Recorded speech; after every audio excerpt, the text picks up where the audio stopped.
जय श्री राम। हनुमान चालीसा 40 चौपाइयों यानी के पंक्तियों में लिखी गई हनुमान जी की सबसे ज्यादा लोकप्रिय और असरदार प्रार्थना है, जिसे गाते ही हमें अपने अंदर एक अलग ही जोश, अलग ही पॉजिटिविटी महसूस होती है।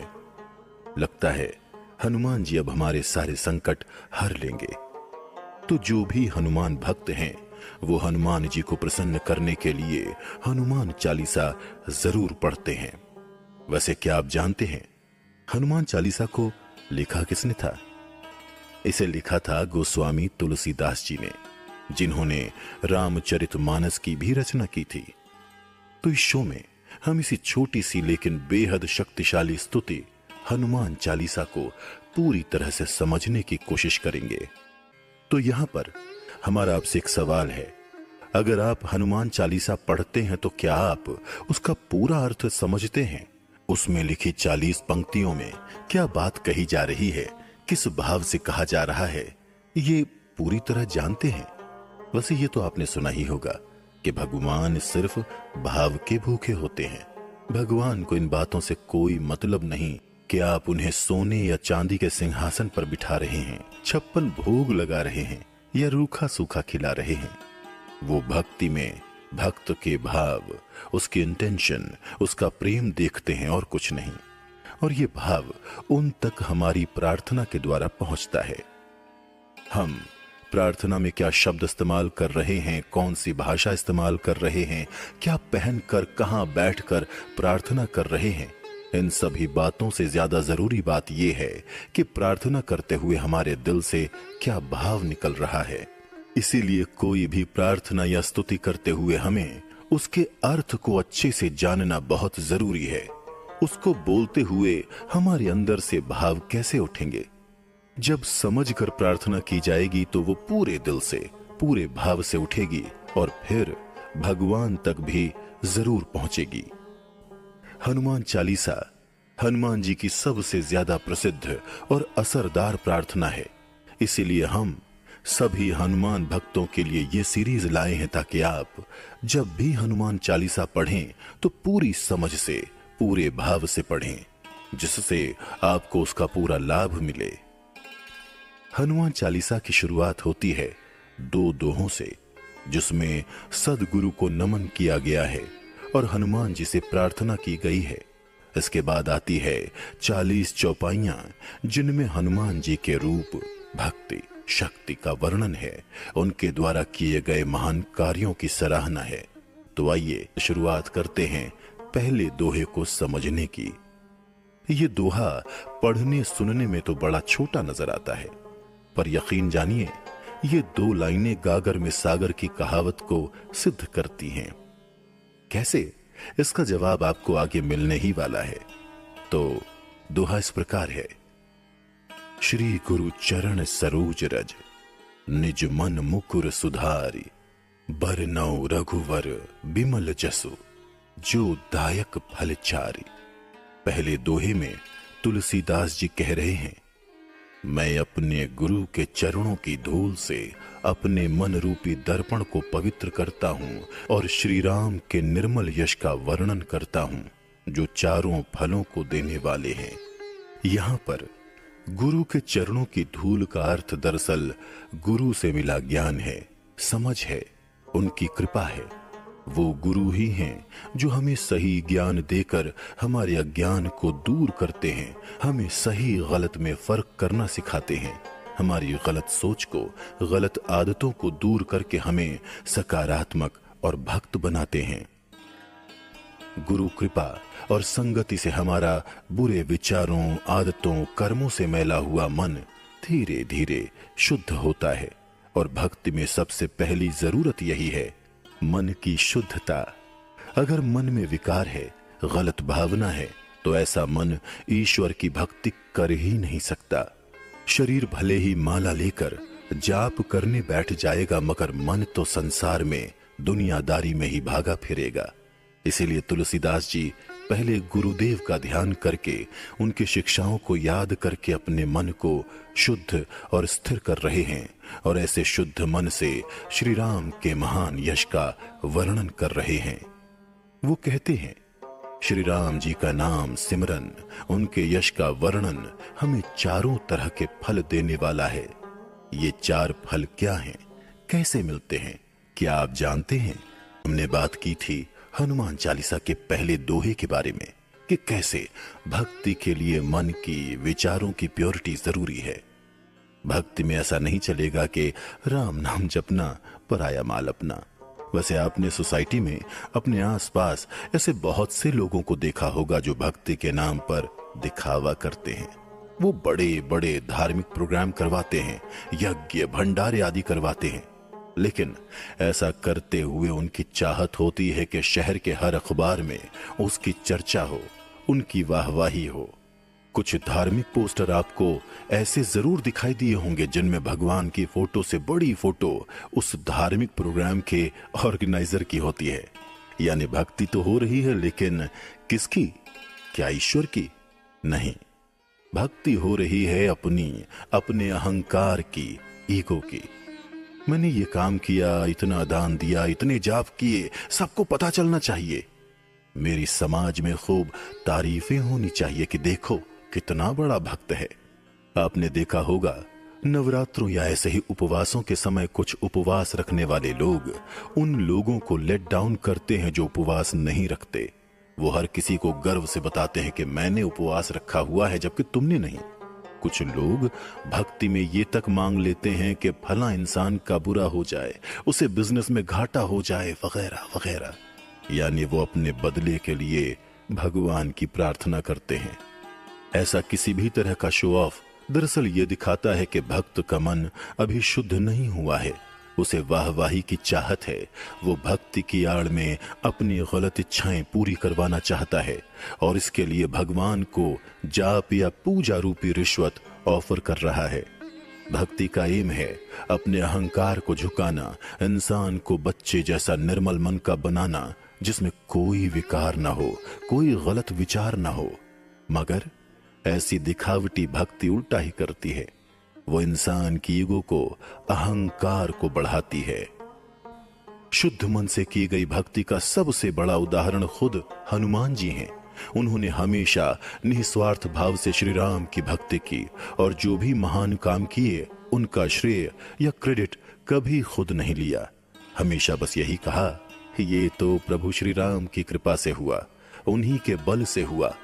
उन्होंने भक्ति में श्री राम से कभी कुछ पर्सनल फायदे की चीज नहीं मांगी। वो तो इतना ही चाहते थे कि उनके मन में, उनके दिल में श्री राम और माता सीता बसे रहें और वो उनकी भक्ति करते रहें। वहीं दूसरी ओर रावण भी बहुत बड़ा शिव भक्त था, मगर उसकी भक्ति शुद्ध मन से निकली भक्ति नहीं थी। रावण ने भक्ति के बदले हमेशा वरदान मांगे, वो भी संसार के भले के लिए नहीं बल्कि अपने व्यक्तिगत लाभ के लिए। मैं अमर हो जाऊं, मैं पूरी दुनिया पर राज करूं। ऊपरी तौर पर देखने में भक्ति के सारे प्रोसेस एक से ही लगते हैं, लेकिन उनकी इंटेंशन, उनके पीछे के भाव ही ये डिसाइड करते हैं कि वो भक्ति है भी या नहीं। निश्चित रूप से हनुमान जी की भक्ति निस्वार्थ थी, सेल्फलेस, सच्ची थी, इसलिए आज हम उनका गुणगान करते हैं, रावण का नहीं करते। तो हमें ऐसी भक्ति से बचना है जहां भगवान से ज्यादा हमारा स्वार्थ हावी हो जाए। सभी के मंगल की भावना के बजाय हम सिर्फ अपने लिए मांगने लग जाएं। इसीलिए पहले मन की शुद्धि, प्योरिटी ऑफ माइंड जरूरी है, तभी भक्ति का सही फल मिलता है। आइए अब दोहे की अगली पंक्ति को समझते हैं। बरनऊ रघुवर बिमल जसु, जो दायक फल चारी। तुलसीदास जी कहते हैं कि मैं शुद्ध मन से श्री राम के निर्मल यश का वर्णन करता हूं, जो चारों फल, धर्म, अर्थ, काम और मोक्ष को देने वाला है। ये तो आप जानते ही हैं कि ईश्वर के हर एक रूप जैसे श्री राम, श्री कृष्ण, शिव जी, देवी मां आदि के बारे में बहुत सी प्रसिद्ध कहानियां हैं। जैसे कि रामचरितमानस में भगवान श्री राम का जीवन चरित्र है, शिव पुराण में शिव जी की कहानियां हैं, श्री कृष्ण के बाल चरित्र और महान कार्यों पर तो बहुत से ग्रंथ लिखे गए हैं। भक्त उन्हें सुनते हैं, गाते, गुनगुनाते हैं और इस तरह से वो अपने ईश्वर में खोए हुए भक्ति करते हैं। इस पंक्ति में निर्मल यश का यही अर्थ है कि मैं श्री राम जी की दिव्य लीलाओं का सच्चे मन से वर्णन करता हूं, क्योंकि ऐसा करने से भक्त को चारों तरह के फल मिलते हैं। अब बात आती है कि ये 4 तरह के फल हैं क्या। दरअसल हमारे शास्त्रों में बताया गया है कि संसार में हर एक इंसान को 4 फल पाने की कोशिश करनी ही चाहिए, तभी उसकी मुक्ति होती है। ये 4 फल हैं धर्म, अर्थ, काम और मोक्ष। आइए पहले धर्म को समझते हैं। धर्म का मतलब उतना लिमिटेड नहीं है जितना लोग समझते हैं। धर्म को सिर्फ पूजा पाठ, धार्मिक कार्यक्रम, फेस्टिवल्स तक लिमिटेड कर दिया गया है, जबकि ऐसा नहीं है। धर्म का वास्तविक अर्थ है हमारे करने लायक ड्यूटीज, हमारा कर्तव्य। अपनी सीमाओं और मर्यादाओं में रहकर जो भी हमारे कर्तव्य हैं, ड्यूटीज हैं, उन्हें बिना किसी स्वार्थ के, लालच के, सबके लिए अच्छा भाव रखते हुए, बिना किसी लालच के करना, यही हमारा धर्म होता है। हर इंसान के संसार में बहुत से रोल होते हैं, जैसे कि पिता, माता, पति या पत्नी का, संतान का, बॉस या एम्प्लॉय का, और भी बहुत से रोल प्ले करता है वो। हर रोल की कुछ ड्यूटीज होती हैं, कुछ धर्म होता है। साथ ही हमारी इस समाज, देश, प्रकृति के प्रति भी कुछ ड्यूटीज होती हैं। इन सभी कर्तव्यों का पालन करना ही इंसान का सबसे पहला धर्म है। जो भी भक्त अपने धर्म का पूरी तरह से पालन करते हैं, भगवान श्री राम उनको उसका फल जरूर देते हैं। दूसरा फल है अर्थ, यानी धन प्राप्ति। दुनिया क्या कर रही है, इस बात को छोड़ दें। एक भक्त से उम्मीद की जाती है कि वो अपनी आजीविका यानी कि रोजगार में ईमानदार रहते हुए, किसी का हक न मारते हुए मेहनत से धन कमाएगा। उस धन से उसका और परिवार का भी पालन करेगा, साथ ही समाज के गरीबों के हित के लिए भी दान देगा। कहते हैं जितनी आपकी कमाई है उसका कुछ भाग किसी जरूरतमंद को जरूर दान करना चाहिए, वो भी बिना किसी फायदे की उम्मीद किए। ऐसा करने से हमारा धन, हमारी कमाई शुद्ध होती है, वो प्रॉस्पेरिटी लाती है। इस बात को थोड़ा डिटेल में समझना जरूरी है, क्योंकि संसार में पैसे की बड़ी माया चल रही है। हमें दूसरों को देखकर अक्सर लगता है यार वो बड़ा पापी है, करप्ट है, ब्लैक मनी जमा करता है, उसका तो कुछ बुरा नहीं होता, फिर हम ही क्यों ईमानदार रहें। तो मनी मेकिंग में ईमानदार रहने की आपके पास 2 वजहें हैं। पहली, आप हनुमान जी के भक्त हैं, वो कोई आम लोग नहीं हैं। भगवान पर आपको भरोसा है, उसको नहीं। जब आप हनुमान जी से या अपने किसी भी इष्ट देव से प्रार्थना करें, कुछ मांगें, तो अपना सिर ऊंचा कर पाएं, कह पाएं मेरी जीवन नैया अब आपके भरोसे है, क्योंकि वो सब जानते हैं। कुछ अमीर लोगों का जीवन बाहर से बड़ा चकाचक लगता है। हम सोचते हैं यार ये कितनी ऐश कर रहा है, मगर हमें ये नहीं पता होता वो कितनी तकलीफों, बीमारियों या किसी भी तरह की मुसीबतों से गुजर रहा है या आगे गुजरेगा। ये आपके अपने हाथ में है कि आपको शुद्ध भक्ति की राह चुननी है या संसार में तरक्की के लिए शॉर्टकट की। माया या हनुमान, किसका चुनाव करेंगे आप? यदि आपका चुनाव हनुमान जी हैं तो आप अपना अर्थ यानी धन ईमानदारी और शुद्धता से कमाएंगे और बाकी चिंता उन्हीं पर छोड़ देंगे। इन 4 फलों में से आप धर्म और अर्थ समझ चुके हैं। अब बात करते हैं अगले 2 फलों, काम और मोक्ष की। तो आइए पहले काम को समझते हैं। यूजुअली काम का मतलब लोग फिजिकल डिजायर से समझते हैं, यानी कि काम वासना, मगर ये इसका बहुत ही सीमित अर्थ है। काम का पूरा मतलब होता है कामनाएं, इच्छाएं। इच्छाएं किसी भी तरह की हो सकती हैं, धन, रिश्ते, post, power, status, physical, social, सात्विक, तामसिक, कैसी भी इच्छा। जो इच्छाएं दूसरों का बुरा चाहने वाली, दूसरों को दुख देने वाली होती हैं, उन्हें हम तामसिक इच्छाएं कहते हैं। और जो दूसरों का भला चाहने वाली, दूसरों को सुख देने वाली, सेल्फलेस, लोक मंगल और भक्ति भाव से भरी होती हैं, उन्हें हम सात्विक कामनाएं कहते हैं। हम जो भी इच्छा करते हैं, हमारी जो भी एम्बिशंस हैं, उन सभी को हम काम के अंडर समझ सकते हैं। इच्छाएं, एम्बिशंस रखना इंसानी आदत है। सच पूछो तो आधे से ज्यादा लोग भक्ति ही इसीलिए करते हैं ताकि उनकी इच्छाएं पूरी हो सकें, क्योंकि ईश्वर को भक्तों की इच्छा पूर्ति करने वाला माना गया है। तो अगर आपके भाव अच्छे हैं, मन सच्चा है और आप ईश्वर पर भरोसा रखते हुए, उसकी भक्ति करते हुए पूरी ईमानदारी से अपने कर्तव्य का पालन कर रहे हैं, तो वो भी आपकी कामनाओं का, इच्छाओं का ध्यान रखता है। हालांकि भक्ति में ये शर्त नहीं होनी चाहिए कि मैं आपकी भक्ति कर रहा हूं इसीलिए आप मेरी कामनाएं पूरी करें। ये भक्ति नहीं है, व्यापार हुआ। इच्छाएं करें, उनके पूरा होने के लिए ईश्वर से प्रार्थना भी करें, लेकिन उनका पूरा होना या ना होना ये ईश्वर पर ही छोड़ दें, क्योंकि हमें नहीं पता कि हमारे लिए क्या सही है और क्या गलत।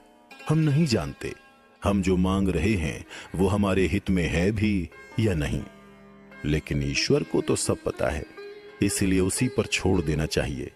अगर वो इच्छा पूरी करने योग्य हुई तो ईश्वर उसे जरूर पूरा करेंगे, वरना समझ लेना चाहिए कि उसका पूरा होना हमारे हित में नहीं था। अब बारी आती है मोक्ष की। इंसान के जीवन का अंतिम लक्ष्य मोक्ष को पाना ही माना जाता है। मोक्ष को ही मुक्ति, स्वबोध, एनलाइटनमेंट होना कहा जाता है। मोक्ष क्या है, कैसे प्राप्त होता है, इस पर तो पूरा अलग शो बन सकता है।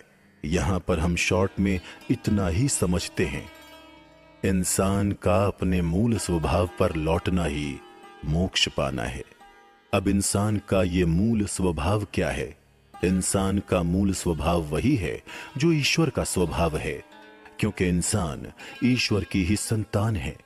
दया, करुणा, प्रेम, शांति, आनंद, सत्य, पवित्रता, साहस, धैर्य, निडरता, किसी के प्रति नफरत न होना, ईर्ष्या न होना, किसी भी तरह के विकार और अहंकार का न होना, यही है इंसान का मूल स्वभाव। मगर आज का इंसान अपने मूल स्वभाव से बिल्कुल ही अलग है। तो वापस उसी मूल स्वभाव में लौटना, खुद को पहचान जाना कि वास्तव में वो कौन है। वो ईश्वर की संतान है, उसी का अंश है, उसी के जैसा है, ये जान लेना ही मोक्ष पाना है। किसी छोटे बच्चे को देखिए, वो कितना खुश रहता है। किसी के लिए कोई बुरी सोच नहीं, कोई ईर्ष्या नहीं। वो सभी को एक ही नजर से देखता है। ऐसा इसलिए होता है क्योंकि बच्चे सबसे ज्यादा अपने मूल स्वभाव में रहते हैं। इसलिए बच्चों को ईश्वर का रूप कहा जाता है। पूरे जीवन में हम खुद को विकारों और बुरी भावनाओं से मैला कर लेते हैं, मगर जब भक्ति करने लगते हैं, ईश्वर का गुणगान करने लगते हैं, तो धीरे धीरे हमारे मन का मैल धुलने लगता है। हम वापस अपनी शुद्ध अवस्था प्राप्त करने लगते हैं और ये अवस्था धीरे धीरे आगे बढ़कर मोक्ष की अवस्था बन जाती है। मोक्ष यानी हर विकार और अहंकार से परे मन और बुद्धि की शुद्धतम अवस्था, जो पूरी तरह ईश्वर को समर्पित होती है। इस तरह जब तुलसीदास जी पहले दोहे में कह रहे हैं, बरनौ रघुबर बिमल जसो जो दायक फलचारे, तो इसका अर्थ ये हुआ, मैं श्री राम की भक्ति करता हूं, उनकी लीलाओं का गुणगान करता हूं, क्योंकि भगवान श्री राम की भक्ति ही चारों फल, धर्म, अर्थ, काम और मोक्ष को देने वाली है। आइए अब अगले दोहे को समझते हैं, जो इस प्रकार है।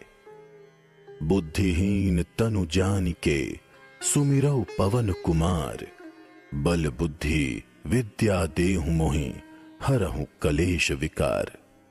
इस दोहे का अर्थ है, हे पवन कुमार, हे हनुमान जी, मैं बुद्धि से हीन हूं, सही गलत नहीं समझता। जैसी बुद्धि है उसी से आपको याद करता हूं। आप मुझे शारीरिक, मानसिक बल, अच्छी बुद्धि एवं ज्ञान दीजिए और मेरे दुखों व विकारों का नाश कीजिए। इस दोहे में भक्त का एक जरूरी गुण सामने आ रहा है और वो है विनम्रता यानी पोलाइटनेस। जिसमें विनम्रता नहीं वो भक्त नहीं हो सकता। जो खुद को दीनहीन बेचारा समझता है, जिसे बल बुद्धि और ज्ञान का घमंड नहीं होता, वही ईश्वर के सामने सच्चे मन से झुक सकता है। क्योंकि जो खुद को बहुत बुद्धिमान, ज्ञानी, बलशाली मानता है, उसे तो ईश्वर के सामने झुकने की जरूरत ही महसूस नहीं होती। उसे अपने बल पर ही भरोसा होता है। उसे लगता है कि कोई भी मुसीबत आएगी वो उससे निपट लेगा, मगर ऐसा होता नहीं है। इतिहास गवाह है, समय ने बड़े बड़े अहंकारियों, बलशालियों को झुकाया है। तुलसीदास जी हनुमान जी से बल, बुद्धि और विद्या मांग रहे हैं, क्योंकि वो खुद को अज्ञानी और नासमझ मानते हैं। हनुमान जी तो सभी गुणों में श्रेष्ठ हैं, अति बलशाली हैं, परम ज्ञानी हैं। लेकिन अगर आप हनुमान जी का चरित्र देखें तो वो भी भगवान श्री राम के सामने खुद को तुच्छ ही मानते हैं। वो हमेशा इसी भाव में रहते हैं, मैं जो कुछ कर रहा हूं वो श्री राम जी की कृपा से, उनके ही बल से हो रहा है, इसमें मेरी कोई योग्यता नहीं। यही है सच्चे भक्त की पहचान। वो अपना श्रेष्ठ होने का, कुछ खास होने का अहंकार छोड़ देता है और ईश्वर के सामने बिल्कुल दीनहीन होकर प्रार्थना करता है। दोहे में आगे तुलसीदास जी हनुमान जी से प्रार्थना कर रहे हैं, मेरे सारे विकार और क्लेश हरो। दरअसल इंसान का सबसे बड़ा विकार तो उसका अहंकार ही होता है, जिसके चलते वो खुद को दूसरों से अलग, बेहतर या फिर खास समझता है। उसे लगता है वो दूसरों से ज्यादा समझदार है, वही हमेशा सही होता है और दूसरे गलत। अगर ये एक अहंकार रूपी विकार हट जाए तो बाकी के सारे विकार जैसे दुख, ईर्ष्या, क्रोध, निराशा खुद ही कम होने लगते हैं, क्योंकि इंसान चीजों को सही तरह से देखना, समझना शुरू कर देता है। पुरानी बातों और आदतों को छोड़कर नया सीखने को तैयार होता है। सिर्फ भक्ति ही वो रास्ता है जिस पर चलकर ये अहंकार झुकता है। इसीलिए भक्ति का बड़ा महत्व है। भक्ति ही इंसान को सही राह पर ले जा सकती है, उसका पतन होने से बचा सकती है। भक्ति में सबसे पहली प्रार्थना यही होनी चाहिए, बुद्धिहीन तनु जानिके सुमिरौ पवन कुमार, बल बुद्धि विद्या देहु मोहि हरहु कलेश विकार। अर्थात मुझे अच्छी समझ मिले, मेरी बुद्धि शुद्ध हो, मुझे मानसिक और शारीरिक बल मिले, ताकि मैं बिना रुकावट के भक्ति कर पाऊं। मेरे सारे विकार और दुख दूर हों, ताकि मैं शांत मन से आपका नाम जप सकूं। जैसा कि हम सभी जानते हैं, हनुमान चालीसा हनुमान जी का पाठ है, उनकी स्तुति है। स्तुति किसी भी देवी देवता की हो, दो बातें सभी में कॉमन होती हैं। पहली, हर स्तुति में उस देव या देवी के रूप और गुणों का वर्णन होता है, यानी वो कैसे दिखते हैं, कैसी वेशभूषा और श्रृंगार धारण करते हैं, उनके साथ कौन से अस्त्र शस्त्र वाहन आदि रहते हैं, उनका परिचय क्या है, परिवार क्या है, उनमें कौन कौन से गुण हैं, डिवाइन क्वालिटीज हैं। इस तरह हम शब्दों से अपने सामने उस देव की पूरी तस्वीर या छवि बना लेते हैं। दूसरी बात जो कॉमन होती है वो है उनके द्वारा किए गए महान कार्यों का वर्णन। उन्होंने कौन कौन सी लीलाएं की, किन असुरों का वध किया, ऐसे कौन से कार्य किए जिस वजह से उन्हें पूजा जाता है। तो जो पहली बात है, शब्दों से देव या ईश्वर के किसी रूप की पूरी तस्वीर बना लेना, छवि बना लेना, तुलसीदास जी ने यही काम किया है हनुमान चालीसा की शुरुआत की 8 चौपाइयों में। हनुमान जी का रूप कैसा है, वो कैसे दिखते हैं, उनकी क्या विशेषताएं हैं, क्या पहचान है, उनका अस्त्र क्या है, माता पिता कौन है, उनमें कौन से दिव्य गुण हैं, आदि बातों का वर्णन इन 8 चौपाइयों में किया गया है। आइए पहले इन चौपाइयों को सुनते हैं और समझते हैं, फिर बात करेंगे देवी या देव के रूप और गुणों की प्रशंसा क्यों की जाती है। हनुमान चालीसा की पहली 2 चौपाइयां इस प्रकार हैं। जय हनुमान ज्ञान गुण सागर, जय कपीस तिहु लोक उजागर, रामदूत अतुलित बल धामा, अंजनी पुत्र पवन सुत नामा। इसका अर्थ है, श्री हनुमान जी आपकी जय हो। आप ज्ञान और गुणों के सागर हैं। हे कपीश्वर, आपकी जय हो। तीनों लोकों में आपकी कीर्ति है। तीनों लोक आपके नाम से, आपके तेज से प्रकाशित हैं। हे रामदूत, आप सारे बलों के धाम हो। आपकी माता अंजनी देवी हैं। आपको पवन सुत भी कहा जाता है क्योंकि आप में हवा के वेग सा बल है। आपके समान संसार में कोई दूसरा बलवान नहीं है। इस तरह इन दो चौपाइयों में तुलसीदास जी ने हनुमान जी की कितनी सारी विशेषताओं को बता दिया। यहां पर एक बात जो ध्यान देने वाली है वो ये कि हनुमान जी सभी प्रकार के बलों के स्वामी हैं। बल की बात चलती है तो हमारा ध्यान सिर्फ शारीरिक बल पर जाता है, मगर बल बहुत तरह के होते हैं। जैसे मानसिक बल। मानसिक बल शारीरिक बल से ज्यादा शक्तिशाली होता है। जिसका अपने मन पर, विचारों पर जितना कंट्रोल है, समझना चाहिए कि वो उतना ही ज्यादा बलशाली है। इसके अलावा भक्ति बल, संकल्प बल, आत्म बल आदि ऐसे बल हैं जिनकी शारीरिक बल से ज्यादा इंपॉर्टेंस है। हनुमान जी में हर तरह का बल है, जिस कारण से उन्होंने अनेक असंभव दिखने वाले कार्य किए।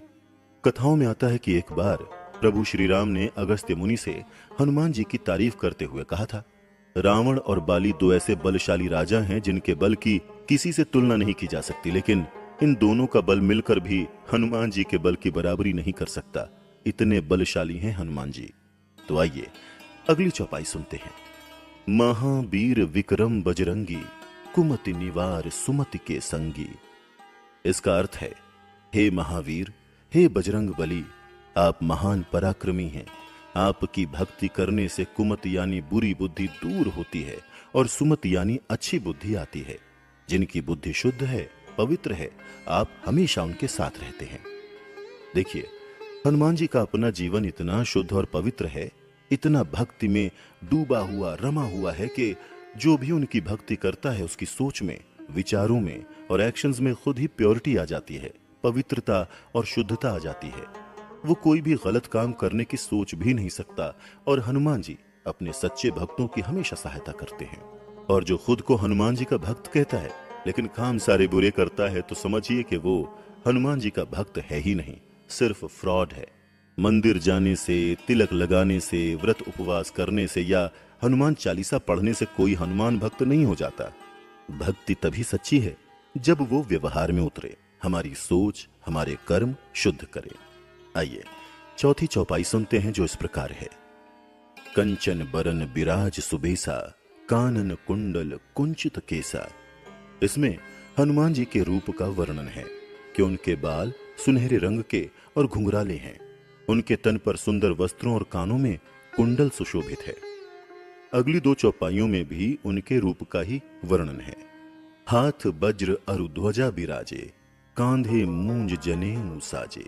शंकर सुवन केसरी नंदन, तेज प्रताप महा जगबंदन। इसका अर्थ है, हे हनुमान जी, आपके हाथ में वज्र और ध्वजा सुशोभित है।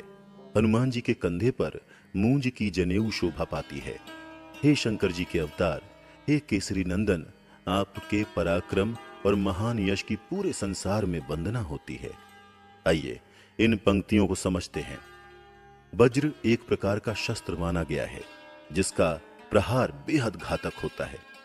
हनुमान जी के एक हाथ में पापियों के विनाश के लिए वज्र है तो दूसरे हाथ में सत्य, धर्म, भक्ति की ध्वजा है जो लोगों को भक्ति का, सत्य का मार्ग दिखाती है। उनके कंधे पर जो जनेऊ है वो मूंज का बना हुआ है। मूंज जिसे सरकंडा भी कहा जाता है और इसकी पतली पतली पत्तियां होती हैं जिन्हें बुनकर टोकरी आदि सामान बनाए जाते हैं। हनुमान जी जो जनेऊ धारण करते हैं वो इसी मूंज की बनी हुई है। छठी चौपाई में हनुमान जी को शिव जी का अवतार कहा गया है। पौराणिक कथाओं के अनुसार भगवान श्री राम ने संसार में रावण जैसे शक्तिशाली राक्षस को मारकर असुर राज खत्म करने के लिए ही अवतार लिया था और इस काम में शिव जी उनकी सहायता करना चाहते थे। इसीलिए वो हनुमान जी का रूप धरकर अवतरित हुए। हनुमान जी शिव जी के रुद्र अवतार हैं और ये तो आप जानते ही हैं कि हनुमान जी ने किस तरह कदम कदम पर प्रभु श्री राम की सहायता की, बिना किसी स्वार्थ के, बिना किसी अपेक्षा के। बिना कोई श्रेय लिए उन्होंने जो महान कार्य किए, उसी के कारण हनुमान जी पूरे संसार में पूजनीय हुए। एक बात और है जो हनुमान जी के बारे में क्लियर कर देना चाहता हूं। कहीं उन्हें केसरी नंदन कहा जाता है, कहीं पवन सुत या पवन पुत्र कहा जाता है। दरअसल हनुमान जी वानर राज केसरी और माता अंजनी के ही सुपुत्र हैं, लेकिन वो पवन देव जिन्हें वायु का देवता कहा जाता है, उनके मानस पुत्र हैं। मतलब पवन देव ने हनुमान जी को पुत्र समान माना और उन्हें अपने वेग और बल जैसी शक्तियां प्रदान की। इसीलिए हनुमान जी हवा के वेग से कहीं भी पहुंच सकते हैं और उन्होंने समुद्र को भी उड़कर पार किया था। हम जब भक्ति करते हुए अपने आराध्य देव के रूप का वर्णन करते हैं तो उनकी एक छवि हमारे मन में, हमारे ध्यान में बन जाती है। इस तरह हमारा मन ही उस देव का मंदिर हो जाता है। उस छवि पर हमारा अच्छी तरह से ध्यान लगता है, मन इधर उधर भागता नहीं है। निराकार ईश्वर के बजाय साकार छवि पर ध्यान टिकाना ज्यादा आसान है। ऐसे में अगर आपके सामने भगवान के उस रूप की मूर्ति ना भी हो तो भी कोई बात नहीं, आप वो मूर्ति अपने मन में, अपनी कल्पनाओं में ही बना लेते हैं और उनसे कनेक्ट हो जाते हैं। जैसे कि हमने पहले भी कहा, भक्ति भाव की चीज है। आराध्य देव के रूप का वर्णन करने से हमारा भक्ति भाव बढ़ता है। इसके साथ ही जब हम गुणों का वर्णन करते हैं तो हमारा ध्यान उन गुणों पर जाता है, जिससे वो गुण हमारे जीवन की ओर अट्रैक्ट होने लगते हैं। फॉर एग्जाम्पल, जब आप किसी बुरे इंसान को डिस्कस करते हो कि वो कितना बुरा है, कितना गुस्सा करता है, तो आप देखते हैं कि आपके अंदर भी नेगेटिविटी और गुस्सा आ जाता है। उस आदमी के लिए हिंसा की भावना आ जाती है। वहीं दूसरी ओर जब आप किसी अच्छे नेक इंसान के बारे में चर्चा करते हैं तो आपका मन खुश होता है, पॉजिटिविटी महसूस होती है, आपका मन करता है आप भी वैसे ही बने। इसी तरह से जब हम हनुमान जी के या किसी भी ईश्वरीय रूप के गुणों का गुणगान करते हैं तो एक तरह से हम उन गुणों का आह्वान करते हैं, हम उन्हें अपनी ओर अट्रैक्ट करते हैं। इसलिए आपने महसूस किया होगा कि हनुमान जी का नाम लेने भर से ही आपको एक पॉजिटिव एनर्जी, निडरता और शक्ति का आभास होता है, क्योंकि ये हनुमान जी के गुण हैं जिन्हें आप भी महसूस करते हैं। तो आइए मन में हनुमान जी की पावन छवि का ध्यान करते हुए 7वीं चौपाई सुनते हैं और उसका अर्थ समझते हैं। विद्यावान गुणी अति चातुर, राम काज करिबे को आतुर। इस चौपाई का अर्थ है, हे हनुमान जी, आप समस्त ज्ञान के, विद्याओं के ज्ञाता हो, महाज्ञानी हो, बहुत गुणवान हो। आप अपनी चतुराई से, बुद्धि बल से असंभव लगने वाले कार्य भी कर लेते हो। आप में प्रभु श्री राम के प्रति इतनी आस्था है कि आप हर समय बस उनके कार्य करने के लिए आतुर रहते हैं, तैयार रहते हैं। आप जैसा प्रभु श्री राम का निष्काम सेवक कोई और नहीं है। हनुमान चालीसा की 8वीं चौपाई है। प्रभु चरित्र सुनिबे को रसिया, राम लखन सीता मन बसिया। इसका अर्थ है, हनुमान जी को प्रभु श्री राम चरित सुनना बेहद पसंद है। वो राम जी की लीलाओं को सुनते हुए भक्ति में मगन रहते हैं। उनके हृदय में किसी सांसारिक वस्तु का लालच या मोह नहीं है। वहां तो बस उनके प्रभु श्री राम, माता सीता और भैया लक्ष्मण रहते हैं। ये बात हनुमान जी के बारे में प्रसिद्ध है कि जहां भी श्री रामचरितमानस का पाठ होता है या राम नाम का कीर्तन होता है, वहां हनुमान जी जरूर आते हैं और उसे प्रेम से सुनते हैं। हनुमान जी को खुश करने का सबसे कारगर तरीका भी यही बताया गया है कि राम जी का नाम ले लो, हनुमान जी की कृपा खुद ही मिल जाएगी। दरअसल हनुमान जी प्रतीक हैं निष्काम, निस्वार्थ भक्ति का। जब भी प्रेम से प्रभु श्री राम का नाम लिया जाता है, उनकी लीलाओं को गाया जाता है, तो मन में भक्ति जागती ही है। आपके दिल में सच्ची भक्ति जगी तो समझिए हनुमान जी की कृपा हो गई। यहां हनुमान जी के चरित्र के बारे में एक और बात ध्यान देने योग्य है कि वो बहुत बलशाली हैं, बहुत ज्ञानी हैं। ऐसा कोई काम नहीं जो वो ना कर सकें। फिर भी उनका व्यक्तित्व कितना सहज सरल है। वो कभी किसी काम का श्रेय खुद को नहीं देते। वो अपने समस्त गुण, बल, विद्या, पराक्रम सबको राम जी की कृपा ही मानते हैं। और एक हम हैं जो उनके भक्त हैं, मगर कितनी छोटी छोटी बातों का अहंकार पालकर बैठ जाते हैं। हम बड़े, हमारी जाति बड़ी, पोस्ट बड़ी, घर बड़ा, बड़ी कार, दूसरों से ज्यादा डिग्रियां हमारे पास और ना जाने क्या क्या। एक गुण आया नहीं और चढ़ जाता है दिमाग 7वें आसमान पर। सुपीरियरिटी कॉम्प्लेक्स से घिर जाते हैं हम, दूसरों को छोटा मानने लगते हैं। पहले हम भगवान जी से चीजों की प्रार्थनाएं करते हैं और जब वो हमें मिल जाती हैं तो हम भगवान जी को भूल जाते हैं और हमें लगने लगता है कि ये तो हमारी अपनी मेहनत से हुआ है, हमारे जुगाड़, हमारी बुद्धि से मिला है हमें। उस वक्त हमें याद करना चाहिए हनुमान जी का चरित्र, जो समुद्र लांघने पर बोले कि इसमें मेरी कोई बड़ाई नहीं है, ये तो प्रभु श्री राम की कृपा का चमत्कार है। जब हमारा अहंकार ईश्वर के लिए इतना समर्पित होगा तभी हम कह पाएंगे कि हम भक्त हैं। तो दोस्तों, अभी तक आपने हनुमान चालीसा की 8 चौपाइयां समझी, जिनमें हनुमान जी के रूप और गुणों का वर्णन था। अब 9वीं चौपाई से हनुमान जी के द्वारा किए गए महान कार्यों का वर्णन आरंभ होता है। 9वीं और 10वीं चौपाइयां इस प्रकार हैं। सूक्ष्म रूप धरि सियहि दिखावा, बिकट रूप धरि लंक जरावा, भीम रूप धरि असुर संहारे, रामचंद्र जी के काज संवारे। अर्थात, हे हनुमान जी, आपने अपना बहुत ही छोटा सा रूप धारण करके माता सीता को दिखलाया और भयंकर रूप करके लंका को जला दिया। आपने भीम रूप धर के यानी विकराल भयंकर रूप धारण करके राक्षसों को मारा और प्रभु श्री रामचंद्र जी के उद्देश्यों को सफल किया। ये चौपाइयां उस समय पर आधारित हैं जब हनुमान जी सीता जी की खोज में समुद्र पार करके रावण की नगरी लंका पहुंचे थे। हनुमान जी को ऐसी शक्तियां प्राप्त थीं जिससे वो अपने शरीर को बहुत ही विशाल बना सकते थे और बहुत छोटा भी। वो अपने शरीर को हवा की तरह हल्का करके उड़ भी सकते थे। अपनी इसी शक्ति का प्रयोग करके पहले उन्होंने विशाल रूप धरा और समुद्र पार किया। फिर अशोक वाटिका में माता सीता को खोजकर उनके सामने छोटे रूप में पहुंचे और उन्हें अपना परिचय दिया। साथ ही प्रभु श्री राम का संदेश माता सीता को दिया। इसके बाद जब अशोक वाटिका के सेवक उनको पकड़ने के लिए दौड़े तो उन्होंने वापस से विकराल रूप धारण किया और राक्षसों को मार गिराया। जब उनको पकड़कर रावण के सामने लाया गया तब भी उन्होंने ऐसा ही किया। पहले छोटे रूप में बंधन में बंध गए और फिर जब उनका मजाक उड़ाकर, उनका अपमान करके उन्हें सजा देने के लिए उनकी पूंछ में आग लगाई गई तो उन्होंने वापस से बड़ा विकराल रूप बनाकर खुद को बंधनों से आजाद कर लिया और उस जली हुई पूंछ से पूरी लंका को ही जला दिया। इस तरह से अकेले हनुमान जी पूरी राक्षसी सेना पर भारी पड़ गए और लंका का सर्वनाश कर डाला।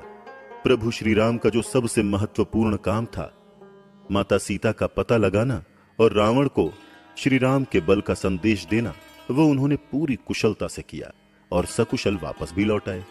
हनुमान जी के अलावा दूसरा और कौन था जो ऐसा असंभव कार्य कर सकता था? कोई नहीं। दोस्तों, अहंकार रहित भक्ति कैसे होती है, अहंकार रहित कर्म कैसे किए जाते हैं, ये किसी से सीखना हो तो हनुमान जी से सीखा जाए। अहंकार करने का मतलब है हर बात में मैं करना। जैसे मैंने ये किया, मैंने वो किया, जो कोई नहीं कर सकता वो मैं कर सकता हूं, मेरे जैसा तो कोई है ही नहीं, मैं दूसरों से अलग हूं, बेहतर हूं, वगैरह वगैरह। यानी हमेशा खुद को दूसरों से ऊपर रखना। अहंकार अच्छे खासे इंसान को हर वक्त मैं करने वाली बकरी बना देता है।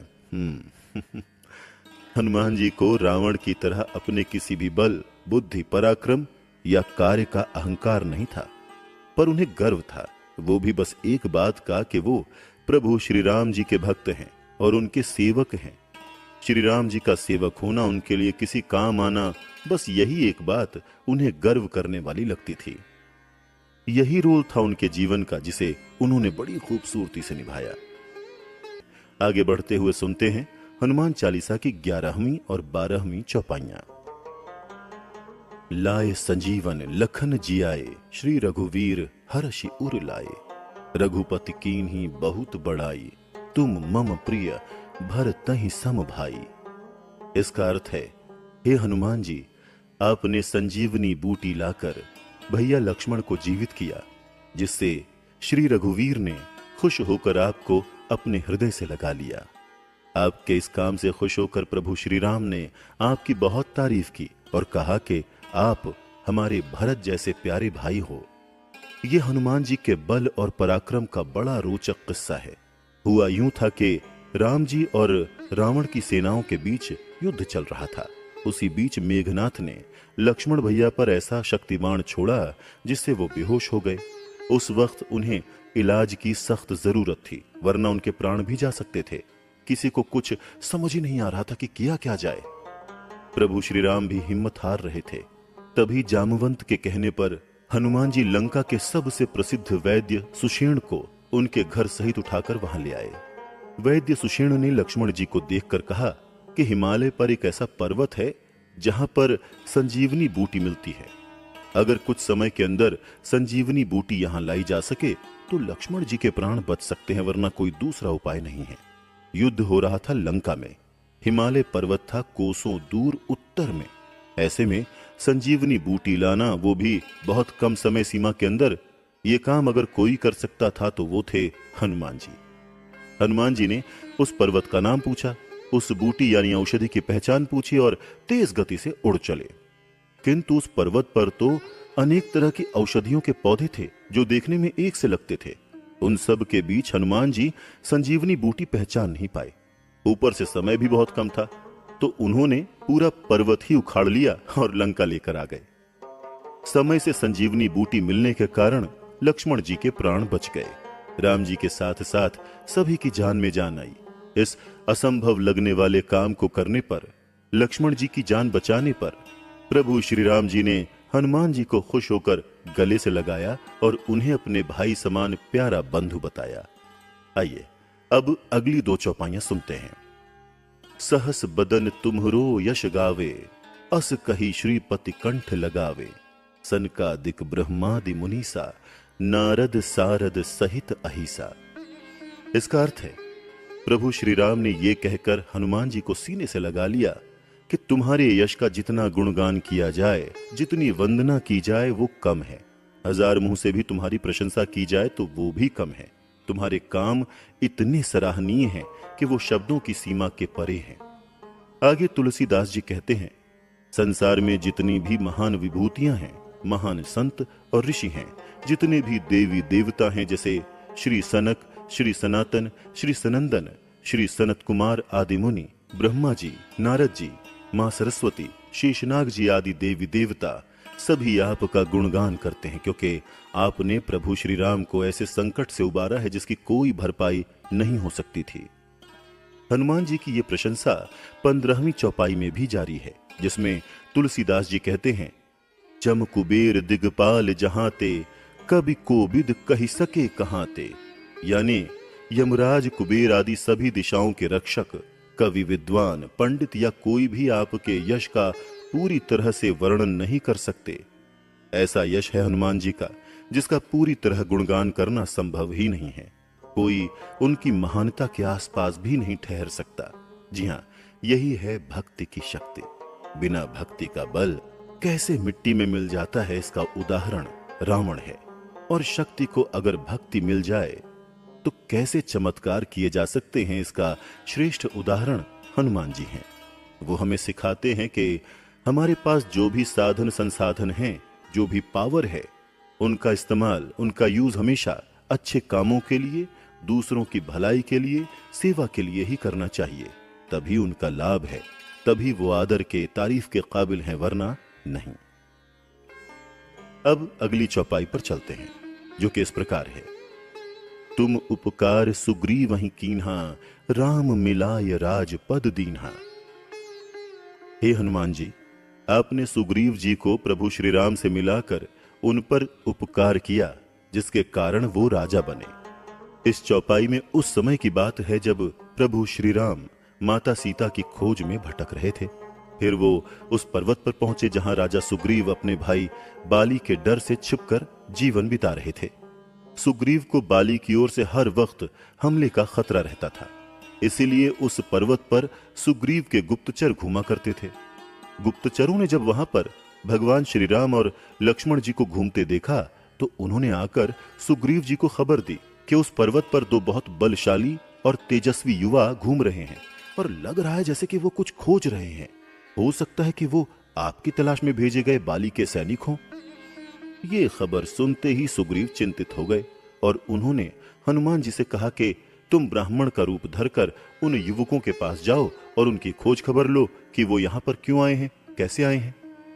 हनुमान जी ने ऐसा ही किया। हनुमान जी ब्राह्मण बनकर उनके पास गए और राम जी से वहां पर आने का कारण पूछा। भगवान राम अपनी चेतना से समझ चुके थे कि ब्राह्मण रूप में खुद हनुमान जी खड़े हैं। वो मन ही मन मुस्कुरा उठे और उन्होंने हनुमान जी को वहां आने का कारण बताया, साथ ही साथ अपना परिचय भी दिया। प्रभु श्री राम जी का परिचय पाकर हनुमान जी बहुत खुश हुए कि उनके सामने स्वयं उनके स्वामी प्रभु श्री राम खड़े हैं। उन्हें अपने आप पर बहुत पछतावा हुआ कि उन्होंने अपने प्रभु श्री राम को पहचाना नहीं। इसके बाद वो अपने असली रूप में आ गए और भगवान श्री राम के चरणों में झुक गए।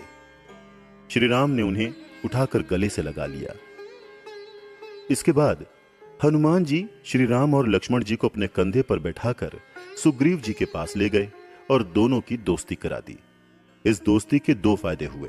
पहला, सुग्रीव को बाली वध के बाद उनका खोया हुआ राज्य वापस मिल गया और दूसरा, श्री राम को रावण से युद्ध करने के लिए सुग्रीव की सेना का सहयोग मिला। और ये दोनों ही काम सिर्फ हनुमान जी के कारण ही संभव हो सके। तुम्हरो मंत्र विभीषण माना, लंकेश्वर भये सब जग जाना। इसका अर्थ है, आपके उपदेश का विभीषण जी ने पालन किया, जिससे वो लंका के राजा बने। इसको सारा संसार जानता है। यह किस्सा कुछ ऐसा है। हनुमान जी समुद्र को लांघकर जब लंका नगरी पहुंचे तो उन्होंने सूक्ष्म रूप धरकर पूरी लंका नगरी का मुआयना किया।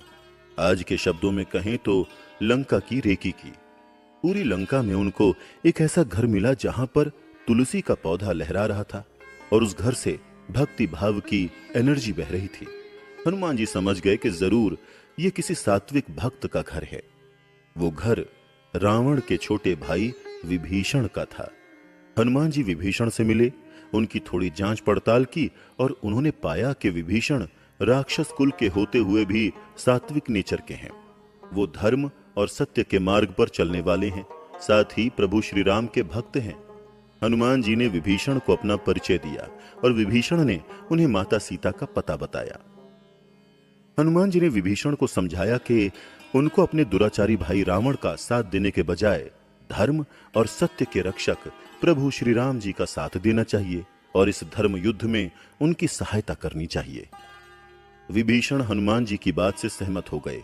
उन्होंने पहले अपने भाई रावण को समझाने की कोशिश की कि वो भगवान श्री राम से शत्रुता त्याग दें और माता सीता को सम्मान के साथ लौटा दें, मगर बहुत समझाने पर भी वो नहीं माना। उल्टा विभीषण को ही धक्के देकर लंका से बाहर निकाल दिया। इसके बाद विभीषण प्रभु श्री राम की शरण में चले गए और आगे चलकर रावण वध के बाद लंका के राजा बने। विभीषण के राज्यकाल में पाप की नगरी लंका में भी राम राज्य स्थापित हुआ। ये सब हनुमान जी के विभीषण को समझाने के कारण ही संभव हुआ। अगली चौपाई इस प्रकार है। जुग सहस्त्र जोजन पर भानु, लील्यों ताहि मधुर फल जानू। इसका अर्थ है, हजारों मील की दूरी पर स्थित सूर्य को बचपन में ही हनुमान जी ने एक लाल मीठा फल समझकर अपने मुंह में रख लिया था। यह चमत्कारिक किस्सा कुछ इस प्रकार है। हनुमान जी जब बहुत छोटे थे तो आकाश में चमकते सूर्य को उन्होंने देखा। वो उन्हें एक फल के जैसा नजर आया। बाल हनुमान सूर्य की ओर उड़ चले और उसे फल समझकर निगल लिया। ऐसा होते ही पूरे संसार में अंधेरा छा गया। चारों तरफ हाहाकार मच गया। ये बात देवराज इंद्र तक पहुंची कि सूर्य भगवान खतरे में है। देवराज इंद्र अपने ऐरावत हाथी पर बैठ हाथ में वज्र लेकर सूर्य की सहायता के लिए निकल पड़े। उन्होंने देखा कि एक छोटा सा बालक सूर्य देव को मुंह में दबाए खेल रहा है। उन्होंने बहुत कोशिश की कि उस बालक से सूर्य देव की रक्षा कर सकें, पर असफल रहे। इससे उन्हें क्रोध आ गया। इंद्रदेव हनुमान जी की शक्तियों से परिचित भी नहीं थे, न ही उन्हें यह पता था कि वो खुद शिव जी के अवतार हैं। इसीलिए गुस्से में आकर इंद्र ने हनुमान जी पर अपने वज्र से प्रहार कर दिया, जिससे हनुमान जी की ठोड़ी पर जोर से चोट लग गई। उनका मुंह खुल गया और सूर्य देव मुंह से बाहर आ गए। लेकिन बाल हनुमान बेहोश होकर पृथ्वी पर गिर पड़े। वज्र के प्रहार से उनकी ठोड़ी भी टूट गई। ठोड़ी को संस्कृत में हनु कहते हैं, इसलिए उसी दिन से उन्हें हनुमान नाम से पुकारा जाने लगा। जब ये बात पवन देव को पता चली तो उन्होंने क्रोध में अपनी गति रोक ली। सारी दुनिया हवा के बिना मरने को हो गई। पवन देव का क्रोध शांत करने के लिए ब्रह्मा जी ने हनुमान जी को स्वस्थ किया, जिसके बाद पवन देव ने वापस हवा का बहाव शुरू किया, जिससे सभी की रुकी हुई सांसें वापस चलना शुरू हुईं। उसके बाद सभी देवताओं ने मिलकर बाल हनुमान जी को वरदान और शक्तियां दी। ब्रह्मा जी ने हनुमान जी को वरदान दिया, किसी भी अस्त्र शस्त्र से उनकी हानि नहीं होगी। इंद्र ने उनके शरीर को वज्र से भी कठोर होने का आशीर्वाद दिया। यमराज ने पूरी आयु और अच्छे स्वास्थ्य का आशीर्वाद दिया। सूर्य ने उन्हें श्रेष्ठ ज्ञान और बुद्धि का वरदान दिया। वरुण देव ने वरदान दिया कि उन्हें जल से कभी हानि नहीं होगी। इसी तरह अन्य सभी देवी देवताओं ने भी हनुमान जी को आशीर्वाद दिए। हनुमान जी ने कभी भी किसी भी वरदान या शक्ति का दुरुपयोग नहीं किया। हमेशा उससे प्रभु श्री राम के ही कार्य किए जो धर्म के अनुसार थे।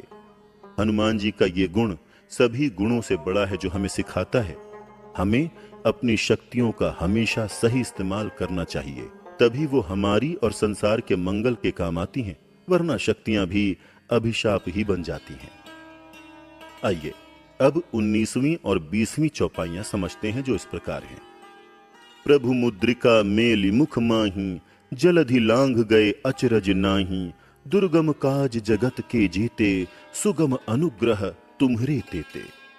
इसका अर्थ है, आपने प्रभु श्री राम जी के द्वारा दी गई अंगूठी, जो उन्होंने माता सीता के लिए अपनी निशानी के तौर पर दी थी, उसे मुंह में रखकर एक ही छलांग में समुद्र को लांघ लिया। यह काम असंभव था, कोई नहीं कर सकता था, मगर आपने कर दिखाया। और इसमें जरा सा भी आश्चर्य की बात नहीं है, क्योंकि संसार में जितने भी कठिन से कठिन काम हैं, असंभव लगने वाले काम हैं, वो आप आसानी से कर गुजरते हैं। और हम भक्त भी आपकी कृपा से कठिन कामों को आसानी से कर जाते हैं। श्री रामचरितमानस में तुलसीदास जी ने कहा भी है कि ऐसा जगत में कौन सा कठिन काम है जो हनुमान जी नहीं कर सकते, यानी वो सब कुछ कर सकते हैं।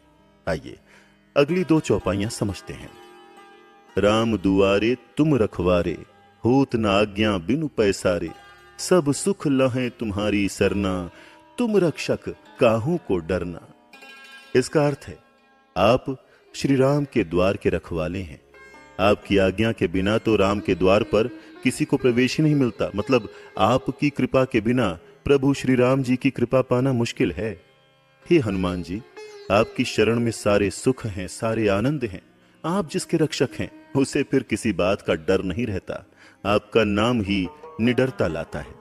जैसा कि चौपाई में आया है, हनुमान जी के बिना प्रभु श्री राम तक नहीं पहुंचा जा सकता। दरअसल इस बात का बहुत गहरा अर्थ है। हनुमान जी प्रतीक हैं निष्काम भक्ति के, निस्वार्थ सेवा के। जब तक हमारी भक्ति शुद्ध नहीं होती, निस्वार्थ नहीं होती, हम में सभी प्राणी मात्र के लिए करुणा और सेवा भाव नहीं जगता, तब तक हमें प्रभु श्री राम की कृपा नहीं मिल सकती। हम ईश्वर को नहीं पा सकते। पहले हमारी सोच और कर्म में हनुमान यानी भक्ति का उतरना जरूरी है, फिर राम की कृपा खुद ही प्राप्त हो जाएगी।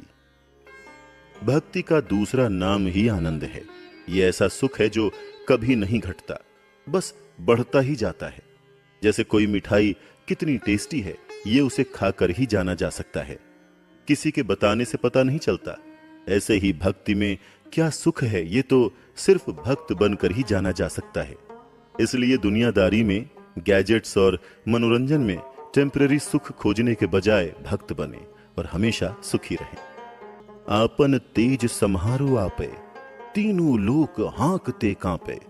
इसका अर्थ है, हे हनुमान जी, आपका जो तेज है, जो वेग है, उसे बस आप ही संभाल सकते हैं। आपके सिवाय उसे कोई नहीं रोक सकता, कोई काबू नहीं कर सकता। आपकी तेज गर्जना ऐसी है जिससे ये तीनों लोक कांप जाते हैं। ये तो आपने पहले पढ़ा ही है कि कैसे हनुमान जी को बचपन में सभी देवी देवताओं ने अपनी शक्तियां, अपनी सिद्धियां दी थी। इसीलिए उनका बल, उनका तेज उन सभी देवी देवताओं या अन्य किसी भी जीव से बहुत ज्यादा है। अगर हनुमान जी को कोई बल से काबू कर सकता है तो वो खुद हनुमान जी ही हैं। दुनिया में किसी की भी इतनी हिम्मत नहीं है, इतना सामर्थ्य नहीं है, इतनी शक्ति नहीं है कि उनको काबू कर सके। लंका में भी हनुमान जी जब रावण की सेना के बंधक बने तो वो खुद अपनी इच्छा से बने थे, क्योंकि उनको रावण के सामने जाना था। उसको प्रभु श्री राम की शक्ति दिखानी थी, और जब उनका ये उद्देश्य पूरा हुआ तो वो बड़ी ही आसानी से सारे बंधन तोड़कर निकल भागे। हनुमान जी को उनके अलावा अगर कोई और काबू कर सकता है तो वो हैं प्रभु श्री राम, लेकिन वो भी बल से नहीं बल्कि प्रेम से। हनुमान जी सिर्फ एक ही बंधन में बंधे हुए हैं, और वो है प्रभु श्री राम का प्रेम, उनकी भक्ति। हनुमान जी का ये गुण हमें ये भी सिखाता है कि जो काम बल नहीं कर सकता वो प्रेम कर लेता है। प्रेम ही है जो इंसान को आसानी से झुका देता है। इसीलिए किसी को पावर से काबू करने की कभी कोशिश ना करें। सबके प्रति प्रेम भरा व्यवहार करें, सबके प्रति शुभ भावना रखें, करुणा और सम्मान रखें। फिर आपको किसी पर किसी भी तरह की जोर जबरदस्ती नहीं करनी पड़ेगी।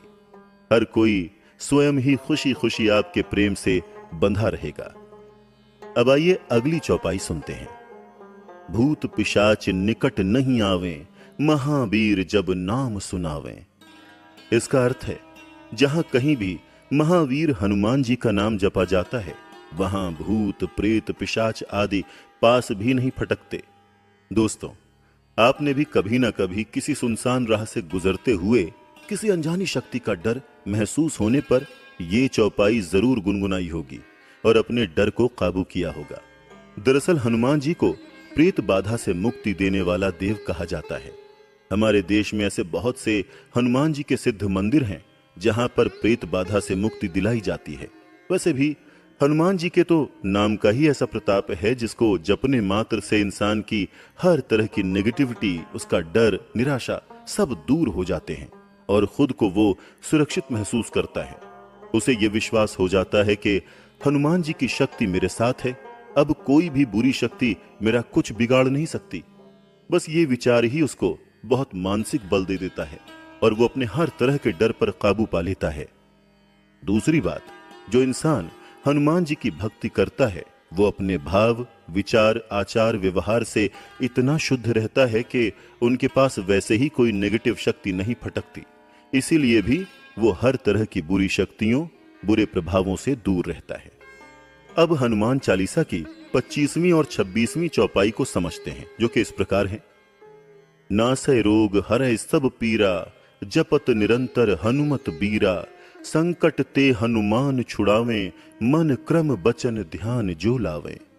इसका अर्थ है, हे हनुमान जी, जो भी आपका रेगुलरली यानी कि हर दिन जाप करता है उसके हर तरह के सारे रोग चले जाते हैं।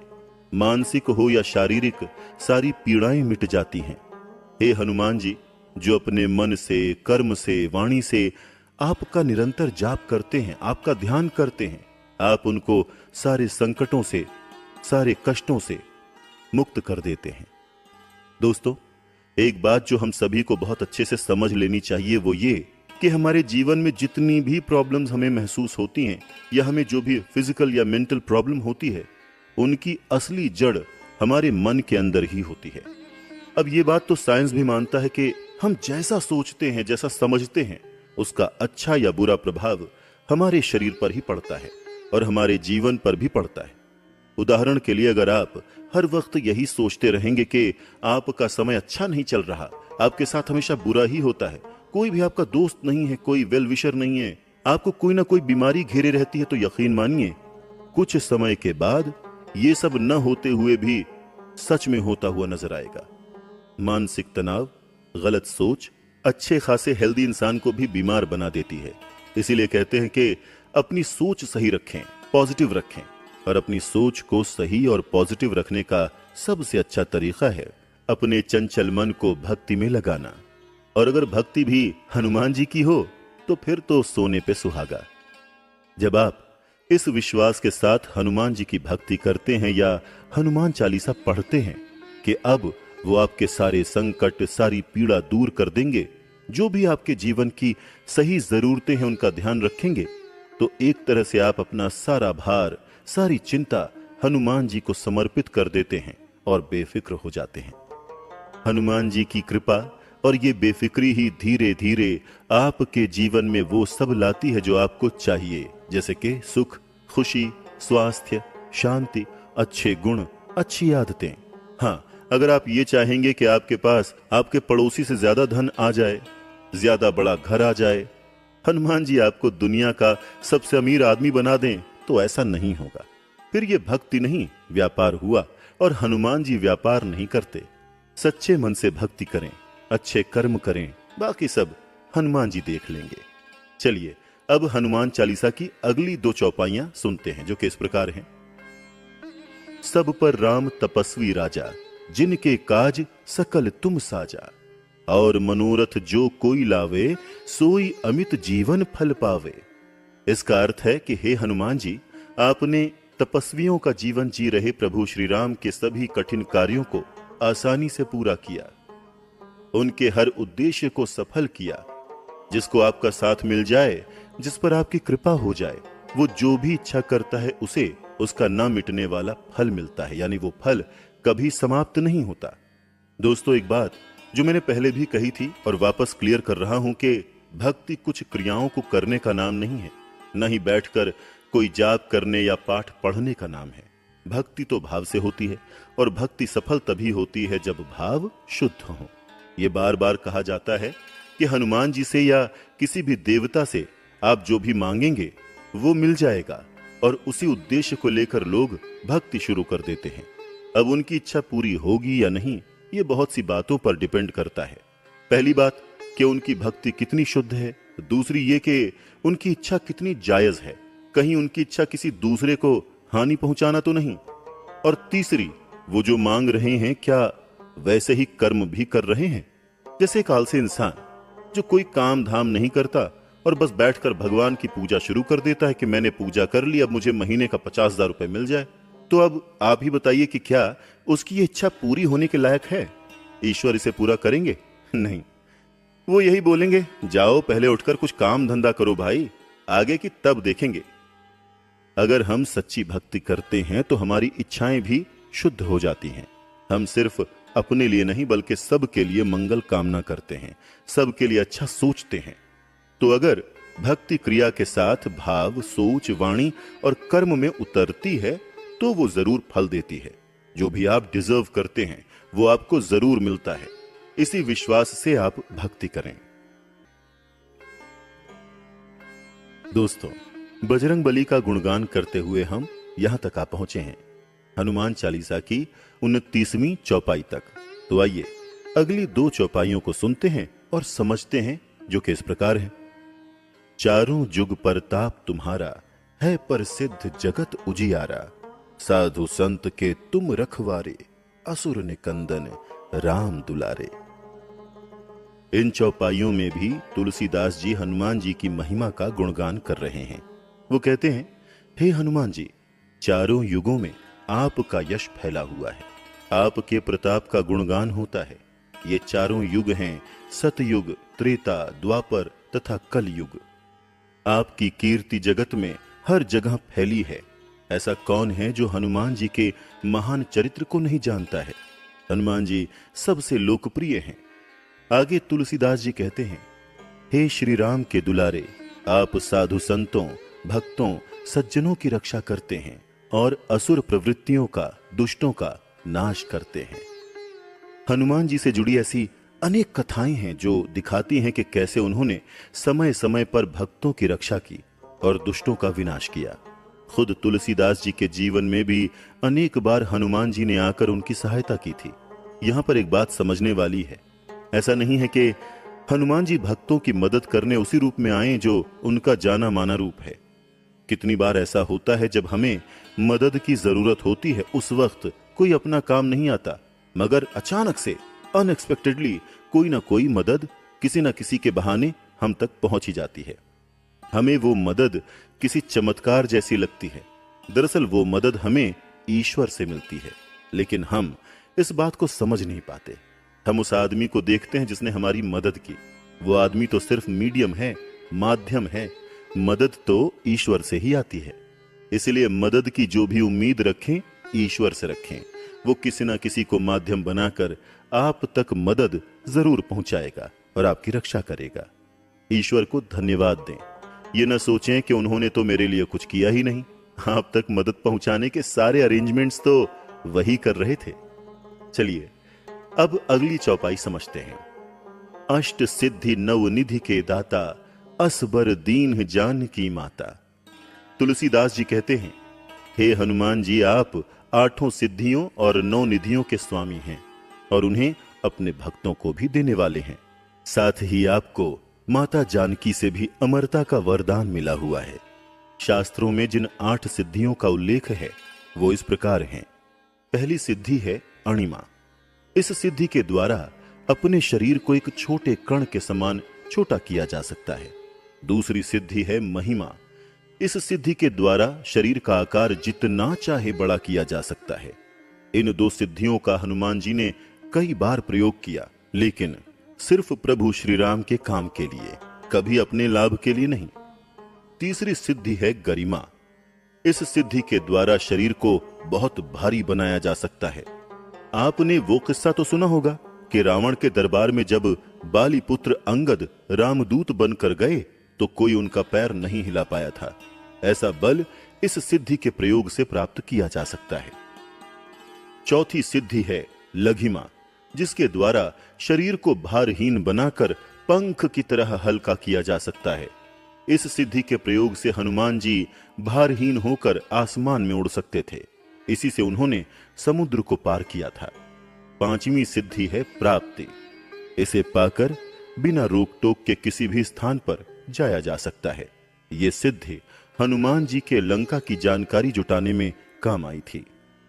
6ठी सिद्धि है प्राकाम्य। ये सिद्धि प्रत्येक इच्छा को पूरा करने की क्षमता देती है। सोचने वाली बात यह है कि हनुमान जी के पास यह सिद्धि थी, लेकिन उन्होंने कभी भी इसका प्रयोग खुद के स्वार्थ या इच्छा को पूरा करने के लिए नहीं किया। उनकी तो हमेशा बस एक ही इच्छा रही, प्रभु श्री राम की भक्ति, प्रभु श्री राम की सेवा। 7वीं सिद्धि है ईशित्व।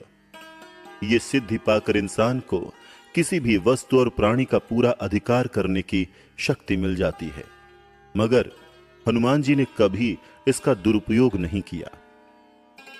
8वीं सिद्धि है वशित्व। यह सिद्धि इंसान को प्रत्येक प्राणी को वश में करने की क्षमता देती है। हनुमान जी इन सभी सिद्धियों के और 9 प्रकार की निधियों यानी संपत्तियों के स्वामी थे। फिर भी उनकी विनम्रता देखिए, अहंकार रहित बुद्धि देखिए।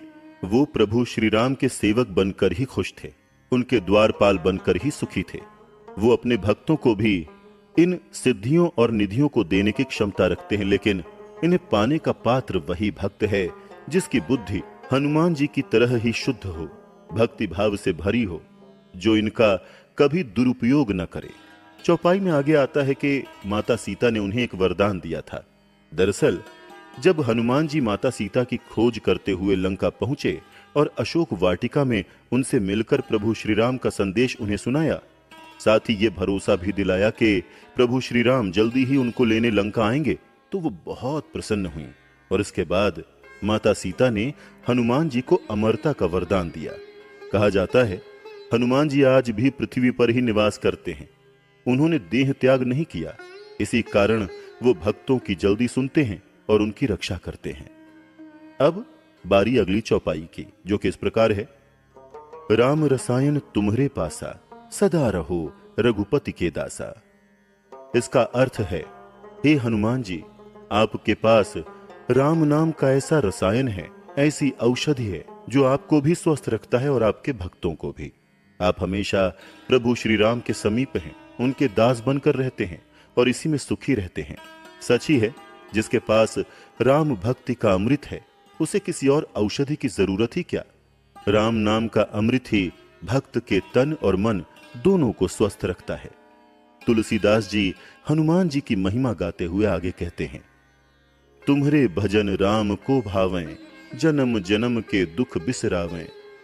इसका अर्थ है, भक्त यदि हनुमान जी के भजन करें तो वो प्रभु श्री राम जी को भी प्राप्त कर सकते हैं और उनके जन्म जन्मांतर के दुख दूर हो जाते हैं। आपने ऐसी कई कथाएं सुनी होंगी कि शिव जी की पूजा करने से राम खुश हुए। राम जी की पूजा की जाए तो शिव जी खुश हो जाते हैं। देवी माँ की पूजा की जाए तो शिव जी का आशीर्वाद मिलता है। हनुमान जी की पूजा से प्रभु श्री राम और प्रभु श्री राम की पूजा से हनुमान जी प्रसन्न होते हैं। दरअसल हमारे पूर्वजों ने जो ईश्वर को पूरी तरह से जानते थे, उन्होंने ऐसी कथाएं इसीलिए कहीं ताकि भक्त को भगवान के अलग अलग रूपों में जो भेद दिखता है वो दूर हो जाए। ईश्वर यानी कि वो सुप्रीम सोर्स तो एक ही है। आप किसी की भी पूजा करें, पहुंचेगी वहीं। यही बात हमारे वेदों में भी कही गई है। गीता में भगवान श्री कृष्ण ने कहा है, जो मेरे जिस रूप को पूजता है, मैं उस भक्त की उसी रूप में श्रद्धा स्थापित करता हूं और उसी के द्वारा उसे भक्ति का फल देता हूं। इसीलिए आप भगवान के किसी भी रूप की पूजा करें, कुछ तो ईश्वर ही होगा और वही आपको भक्ति का फल देगा। अब बारी अगली चौपाई की। अंत काल रघुवरपुर जाई, जहां जन्म हरि भक्त कहाई। तुलसीदास जी कहते हैं, जब भक्त का अंत समय आता है तो वो प्रभु श्री राम जी के धाम को जाता है। उसकी ये भक्ति प्रभु श्री राम और हनुमान जी में निष्ठा अगले जन्म में भी बनी रहती है। संस्कारवश वो फिर से भक्त ही बनता है। इस तरह जन्म जन्मांतर उनकी भक्ति बढ़ती जाती है और वो प्रभु श्री राम के भक्त कहलाते हैं। भक्ति जब संस्कार बन जाती है तो वो हमेशा हमारे साथ रहती है, इस जन्म में भी और अगले जन्मों में भी। हमें हर जन्म में ईश्वर की कृपा मिलती है। और देवता चित्त न धरई, हनुमत सेई सर्व सुख करई। इसका अर्थ है, हे हनुमान जी, आपकी सेवा करने से सब प्रकार के सुख मिलते हैं और फिर किसी और देवता की जरूरत ही नहीं रहती। इस पंक्ति को ध्यान से समझना जरूरी है। इसका यह मतलब बिल्कुल नहीं है कि हनुमान जी बाकी देवी देवताओं से सुपीरियर हैं या बाकी देवी देवताओं से छोटे हैं। इसका सिर्फ इतना सा मतलब है कि अगर आपकी श्रद्धा, आपकी निष्ठा हनुमान जी में है तो आपको जो प्रार्थना करनी है उनसे करें, उनकी भक्ति करें। अलग अलग देवी देवताओं की पूजा पाठ की जरूरत नहीं है। ऐसा क्यों है, इसका कारण चलिए समझते हैं। जैसा कि हमने पिछले एपिसोड्स में भी समझा कि वो निराकार ब्रह्म रूपी ईश्वर एक ही है। उसी ने अनेकों रूप धरे हुए हैं। उसके जिस भी रूप को भजो, भजन उसी का होता है। तो जिस भक्त की ईश्वर के जिस रूप में श्रद्धा है, वो उन्हीं की भक्ति करे, भजन करे। वरना कुछ लोगों को कंफ्यूजन होता है कि हमने इस देवता की पूजा तो कर ली मगर दूसरे देवता तो रह ही गए, अब कहीं वो नाराज ना हो जाएं, या सभी देवताओं की बराबर बराबर पूजा होनी चाहिए तभी हमारा भला होगा। तो ऐसा बिल्कुल नहीं है। जो भी आपके इष्ट देव हैं या इष्ट देवी हैं, उनकी पूरे मन से भक्ति करें। 10 अलग अलग दिशाओं में भागने की जरूरत बिल्कुल नहीं है, क्योंकि आखिरकार सभी एक ही चेतना है, कोई छोटा या बड़ा नहीं है। आगे तुलसीदास जी कहते हैं, संकट कटय मिटय सब पीरा, जपत निरंतर हनुमत बीरा। इसका अर्थ है, हे हनुमान जी, जो आपको याद करता रहता है, आपका ध्यान करता रहता है, उसके सारे संकट कट जाते हैं और सारी पीड़ाएं मिट जाती हैं। सच कहें तो जो मन भक्ति में लीन हो गया, उसे कोई दर्द, कोई पीड़ा, कोई अभाव महसूस ही नहीं होता। भक्ति का आनंद ही उसकी सारी कमियों को पूरा कर देता है। जैसे जिसके पास अनमोल हीरा हो तो वो छोटे छोटे सिक्कों की परवाह नहीं करेगा, वैसे ही सच्चा भक्त भक्ति में ही इतना मस्त, इतना खुश रहता है कि उसे कोई परेशानी नहीं लगती। उसे गरीबी में भी कोई शिकायत नहीं होती।